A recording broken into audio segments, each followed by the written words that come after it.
Okay, so we're going to begin the Rush Chet. So we're going to begin with a story which I'm sure most of you know.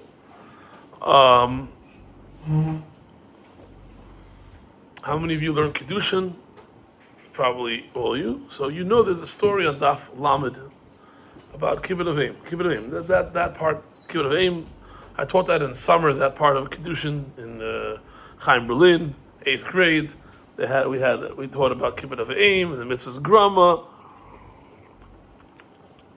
First parak. It's over there. It has a story. And it's about Kibbut of Aim. It's very interesting. On in Kedushin, Parakama, Lamed Aleph Lamed Beis. So there it talks about the following. And let's do this story. The story goes like this. It's on the top of the Gemara, all the way on Lamed Aleph Lamed Beis. It says like this. Omer Rabbi said, Kagon Avimi Beri, my son Avimi. Yeah. Kayim mitzvot kibud. He was mekayim the mitzvah of kibbud of aim. Chamisha b'nei samchei havale. He had 5 sons that had smicha la'abime b'chay aviv. During my lifetime, Rabbi Abba was talking. V'chihava ata Rabbi Abba. And when Abba came, Kari, he told him come. So he would say, Kari Abba rahid v'azil patach leis. I want to open the door. He goes, I'm coming. V'amar I'm coming adamate until he would come. Hatam until over there he would come there. So in other words, he would run to go become the guy to open the door. And not only would he go run to open the door, but he would also go and say, I'm here, I'm coming till he got there. So he overdid his mitzvah. His son Avimi, who has 5 boys of smicha, who is such a chash of a guy, went running for his father to go do kibbut of aim just to even open the door. Yeah. Then he said, one time, Yom Echad Amrle Ashkayan Maya, go get me some water. I want to drink some water. And by the time he got back, right at the Asile, until he came back, name he fell asleep. His father fell asleep, and Avimi Gachin was bent over, Koi Allah over him, Ad Itar until he woke up. He was standing like this, it's hard to do that. Standing over the guy with the water, waiting to serve his father until he wakes up. He's sleeping. I can't bother him. You're a father. You have 5 kids at home with smicha. Not stam of a family here. And this guy is waiting over his father with a cup of water. Istaye milta. And because of that, while he was in the middle of this bending over and waiting for his dad, something came to him. He had siyata d'shmaya. He had a divine inspiration. He had Ruach Kodesh. V'darish Avimi, and Avimi was able to understand the pasuk of Mizmor le'as. So the Gemara there gives a very good result. He stood over his father, and what happens? He got some kind of Ruach Kodesh. Look at Rashi. Rashi and Tosfot, there's an argument here. Rashi writes, Istai Milta, Odo Gachin, Lefanav, he was still bending over for his father, Shehevin b'midrash, he understood the explanation of Mizmor Echad, Shebesefer Tehillim. Shlahayu Mevin Bo Kodem, they would not understand before.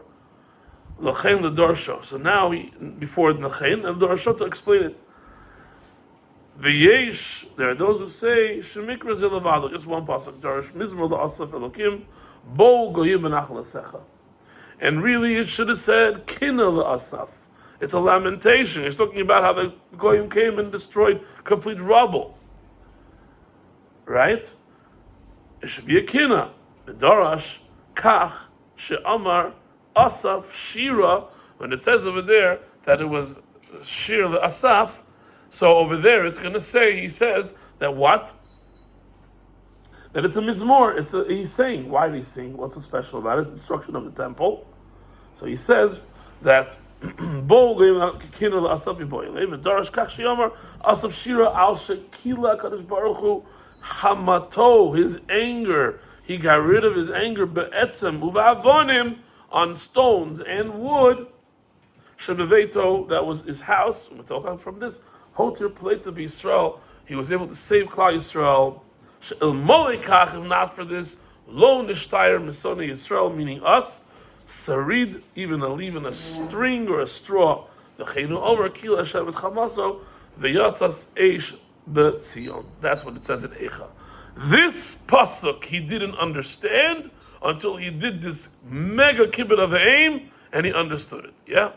Tasfot. Estyle. See. Estyle Milta. Be'odo Gachin, he's quoting a little bit of Rashi. Gachin lefanav shehevim v'darash mizmer li'asar l'kim bo goyim b'nachal atecha shalahayim mevim bo mekodem l'kein v'darasho v'yesh mefarshim shemikra zil levado. Just that one pasuk. Darash mizmer li'asar kinu li'asar b'yolei v'darash she'amar asaf shira at shekila kadosh baruch. So all this is a complete copy. And if you look at Kach Perish Bekintris in the middle, Ach Yesh B'Midrash, Asaf Amar Shira, and this is what we're going to do in the Zera Shimshon. This is the most important part of it. He said Shira al Shetabe'o Ba'aretz, that into the ground was swallowed She'areha, the gates of Yerushalayim. So due to time constraint, I'm just going to give a little bit of an information. Two things in the world that cannot be destroyed, says the Chazal. What is it? What Moshe Rabbeinu created, and what David HaMelech created. David HaMelech created the gates of Yerushalayim. He couldn't build Yerushalayim, he had blood on his hand. But he was able to create something, the Sha'ar Yerushalayim, the gates. Okay. Moshe Rabbeinu created the Mishkan. As long as the Mishkan was up, nothing was a problem. It went down, that's it, we got problems. As long as the gates of Yerushalayim were up, nobody could penetrate. The gates were swallowed into the ground. So he says, Tosfot writes, Asaf Amar Shira al Shetiveo Ba'aret Sha'area. And he gives a mashal. The mashal is, very interesting mashal, some maid went to get water, and her earthen pottery bucket fell into the water. She was crying. I'm never going to get it out, never going to get it out. Then the queen's maid came, and she had a golden bucket. And this golden bucket also fell in, yeah? He says here, Mashal Shifcha, Shachalish of Mayim min HaBe'er, V'nafal Kadol HaBe'er, V'haita Mitzarad, Ubocha Ad Sheba'ata, Shifchat HaMelech L'sh'ov, Uvyada Keli Shel Zav, of gold, V'nafal Oto Keli Sham, also fell. Hitchila Rishona, the first maid that was there with the earthen pottery, she started the shorah to sing. The Amara, and she said, Ad achshav lo iti savura. I never would have imagined somebody come to help me. My earthenware, who needs that? A piece of pottery. Someone's going to come and find that into the ocean and find it in the water. It's going to waste time. You call chaver if you lost your gold watch in the sewer. If you lost a plastic cup, anyone's going to come for you. So I was all upset and sad. But once this the king's maid came with the golden pot, bucket, and that fell in the water, she started to sing. Okay? That's the Mizmor le'asaf. It should have said Kina. But it doesn't say Kina. Why does it say Shira? Oh, because now what? What? It's talking about Koarch. We're talking about Koarch here. Koarch got stuck in the ground. Asaf is one of the kids of Koarch. That's the pshat that Tosfot's bringing. He's saying, Shir Asaf, Mizmor Asaf, because Asaf is one of Koarch's grandkids. And they said they're never going to come out. But when they saw that these gates got swallowed up in the ground, they're making Shira. That's what this pasuk is about. Because should we really cannot. We're talking about here, the whole place is destroyed. The place is turned into rubble. It says in the pasuk that the stones are going to be rubble. Look I gave a picture of the art scroll. I didn't even know I had the whole art scroll on the computer. But here it says, and I have to put it in Shemus. Mizmor le'asav Elokim ba'u goyim v'nachal atecha tim'u et heichal kodshecha shamod Yerushalayim na'iyim. It completely destroyed it. It was into heaps of rubble. Look in the English. As I state in the English, there's sheets of rubble.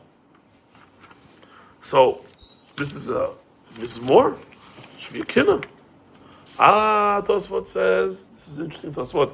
I never saw Tosfot do midrash for us like this before. It's an interesting Tosfos. So, he says here, he started to sing.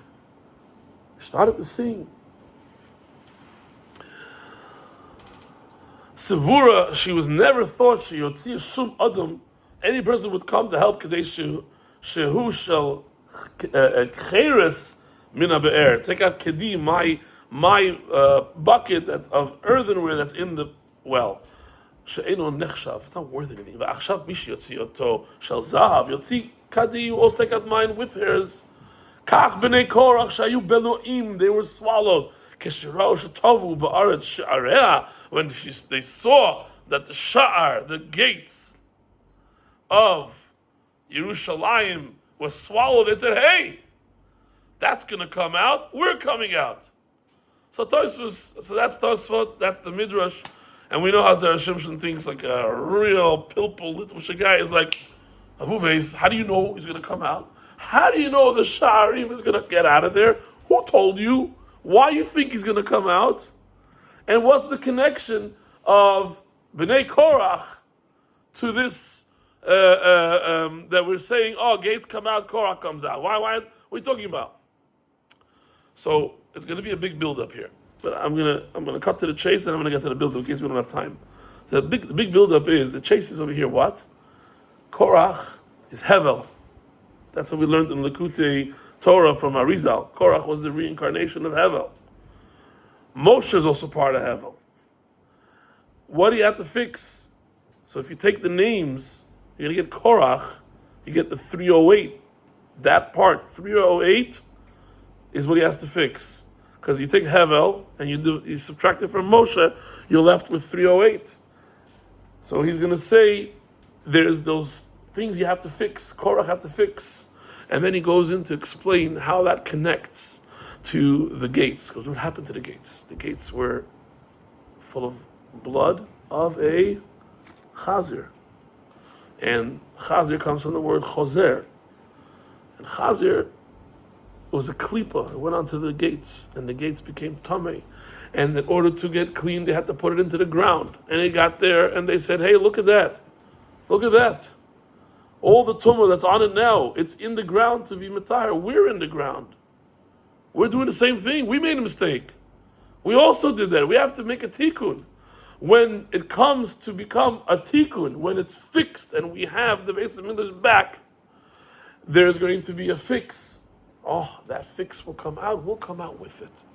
And just like, according to some Mefarshim, Chazer will become kosher. It says so. It's brought down. According to some, not everyone holds, I guess.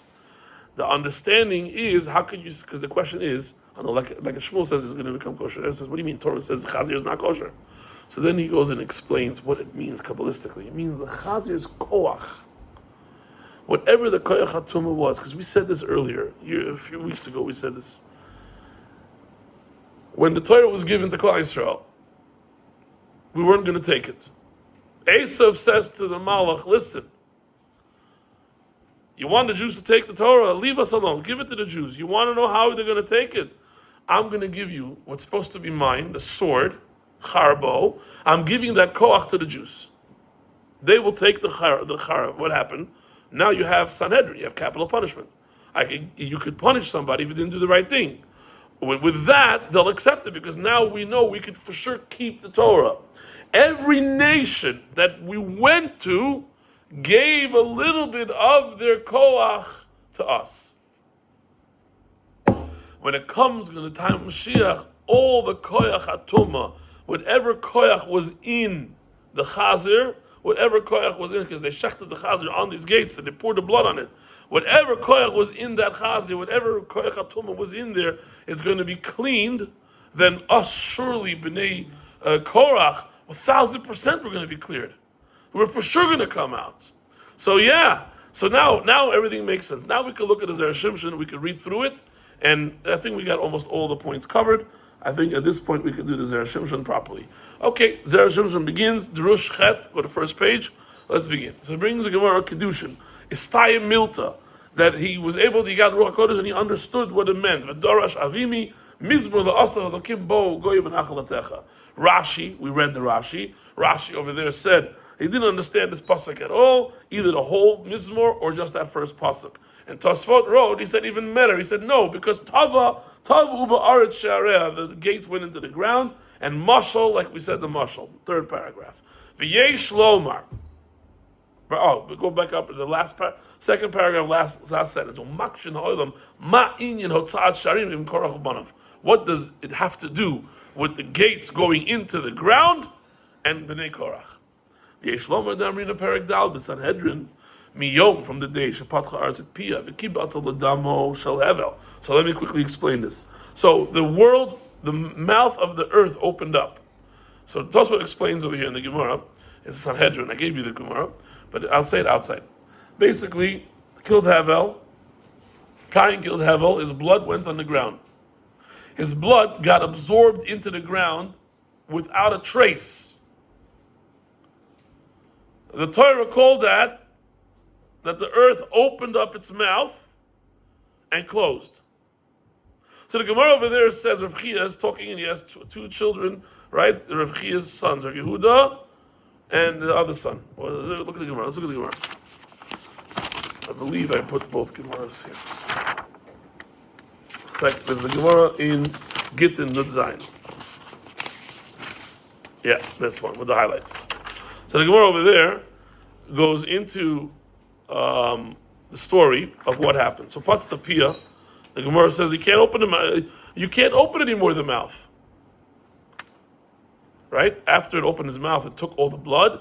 He can't open his mouth anymore for good, because his brother of Rabbi Yehuda says, what do you mean? It says that by Koarch it opened up. It only opens up for bad. What does that mean for us? It means, Kabbalistically, but it means like this. It means if you want to learn from the science of the world, how the world's created, and recognize Hashem, it's going to be very hard to see that.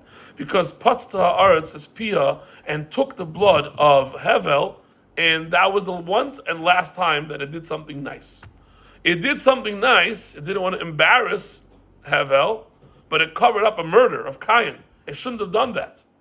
So because of that, the earth cannot open up anymore. His brother, Rabbi Yehuda's brother, said, what are you talking about? Whoa, open up by Koarch. Yeah, Taka, because Koarch had something bad. It's going to eat the guy and kill him. And where do we get this whole Gemara? From the Gemara in Gittin. The Gemara talking about Nebuzadran. Nebuzadran went and killed 2 million people in the hill, and then in Yerushalayim it killed 900,000 people on one stone, until the blood touched the blood of Zechariah Navi. Zechariah Navi, he looks at it and says, what kind of blood? What's going on here? The blood was bubbling on the ground. He looks at the blood, he says, why is the blood? Oh, this guy Zechariah came to us, told us we're doing bad, and we're going to lose the base of Israel. Everything, we didn't want to listen to him anymore. We just killed him. This is blood. And you left it like that? He's a Navi. Yeah, we tried covering, it didn't work. So they tried covering, it didn't work. He said, you know what? I'm going to take all of Sanhedrin Gedolah, I'm going to kill 71 of them. I'm going to kill them all right here to cover the blood, and maybe his blood will go away. It'll get absorbed in the ground. Didn't go. Sanhedrin Ktana at 23 from the gate that you're learning, the front gate. No, didn't work either. He took the Bachurim and Batulot. He killed the young ones. Didn't help. He took Tinakot Shel Rabban, the kids in yeshiva, and that didn't help either. And he said, the Uzadron said, you want me to kill the entire nation? That's what his Gemara is over here. And when he said that, the blood went into the ground. Boom. He didn't have to kill nobody anymore. And the Uzadron saw that. He said, for one tzaddik, one neshama, that they killed so many, it's such a punishment. It wouldn't go away. The blood wouldn't go into the ground. What about me? He said. I just killed so many more people. I killed millions of people. He ran away. He wrote a letter to his house, give my property away, and he made a tshuva. That's what the Gemara says over here. Vid Gayer. And he became a ger at the end of the day. Why didn't the blood go down? Because that's the way really the world should go. Whatever is righteous, you treat it righteous. The righteous tzaddik, Hevel was a tzaddik. He shouldn't have had his blood go into the ground. Because the ground took the blood, could not talk anymore with its mouth, cannot open anymore. Because the mouth cannot open anymore, only opens up for something bad. And now he starts to explain. When this gates went into the ground, what did it do? Did it go for good or it went for bad? Must be it went for something bad. And that's where we say, oh, David HaMelech built it, it protected the land. And the moment it went down, they were able to come in and conquer. The moment it went down, they lost their protection. But we could say also, and that's how Zera Shimshon explains it, we could say also for the good. Yes, it went down. And yes, it got swallowed. You're 100%. But once we're metaken, and once we fix up all of our problems, once we do tshuva, then it'll come out. And if it can come out, then Mizmor Asaf, it's going to be a Mizmor because he too will be able to come out the Bnei Koarch.